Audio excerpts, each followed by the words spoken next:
नमस्कार। आज हम जिस विषय पर चर्चा करने जा रहे हैं, वह है प्राचीन भारतीय इतिहास के स्रोत। उसके अंतर्गत विदेशी साहित्य के बारे में पढ़ेंगे। इससे पहले मैंने पार्ट 1 वीडियो अपलोड किया है, या पार्ट 2 वीडियो है, तो आप पार्ट 1 वीडियो जाके देख सकते हैं।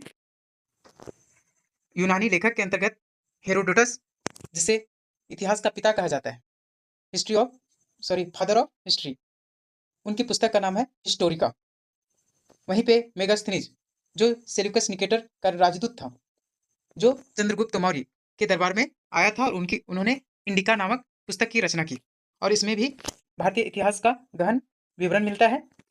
अज्ञात लेखक एक अज्ञात यूनानी लेखक ने ईस्वी सन की पहली सदी में भारतीय बंदरगाहों, प्राकृतिक स्थिति व व्यापार पर प्रकाश डाला है। उसकी रचना है Periplus of the Erythraean Sea. Periplus of the Erythraean Sea, लाल सागर का विवरण इसमें मिलता है।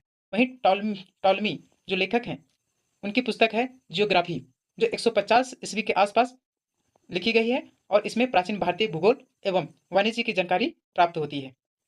टॉलमी की पुस्तक में का नाम है जियोग्राफी, 150 ईस्वी के आसपास लिखी गई है, और भारतीय भूगोल एवं वाणिज्य की जानकारी मिलती है। वहीं पे स्ट्रेबो जो है, मेगास्थनीज के विवरण मीन्स इंडिका में जो जिक्र है, उसको काल्पनिक माना है। ये था यूनानी लेखक, ये यूनानी लेखक थे। वहीं पे रोमन लेखक अलग हैं, जिसमें पीलनी पीलनी इनकी पुस्तक है नेचुरलिस नेचुरलिस हिस्टोरिका। इसमें भारत और इटली के बीच व्यापारिक संबंधों की जानकारी मिलती है। चीनी यात्रा विवरण के अंतर्गत चीनी पर्यटक भारत में बौद्ध धर्म के अध्ययन तथा बौद्ध तीर्थों का दर्शन करने आते थे। इसके अंतर्गत फायान फायान जो है चंद्रगुप्त द्वितीय, जो गुप्त शासक के शासनकाल में भारत आया। 2025 यूपीएससी प्रीलिम्स का जो एग्जाम था, उसमें डायरेक्ट पूछा था कि चंद्रगुप्त द्वितीय मीन्स फायान किसके समय में भारत आया था, तो चंद्रगुप्त द्वितीय होना चाहिए था। ये 5वीं सदी के प्रारंभ में भारत आया था। उसने फू को की पुस्तक की रचना की, जिसमें गुप्त काल का सामाजिक, आर्थिक और धार्मिक स्थिति पर प्रकाश डाला है। फायान चंद्रगुप्त द्वितीय, जो गुप्त शासक था, 5वीं सदी के प्रारंभ में आया था, और उसकी पुस्तक का नाम था फू को की, और इसमें सामाजिक, आर्थिक और धार्मिक विवरण मिलता है गुप्त काल का। आगे देखते हैं। हेवेन सांग, इसका दूसरा नाम युआन ट्वांग नाम भी है। हेवेन सांग का दूसरा नाम बहुत लोग नहीं जानते हैं। हेवेन सांग का दूसरा नाम युआन च्वांग भी है। यह हर्षवर्धन हेवेन सांग को याद रखने के लिए ह से हर्षवर्धन और ह से हेवेन सांग के समय 629 ईस्वी में भारत आया था।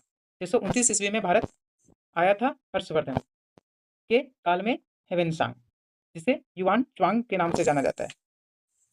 उनकी पुस्तक है सी यू की। इसमें जो है सी यू की पुस्तक में 138 देशों का विवरण मिलता है। वाटर्स के अनुसार वह भारत को इनटू या अर्धचंद्राकार नाम देता है। इनटू अर्धचंद्राकार। हेवेनसांग के मित्र वी ली ने हेवेनसांग की जीवन लिखी है। उन्हीं का दोस्त जो है वी ली ने हेवेनसांग की जीवन या जीवनी लिखी है। इसने हर्षकालीन राजनीति के साथ साथ धर्म, रीति रिवाज और समाज का वर्णन भी किया है। कौन?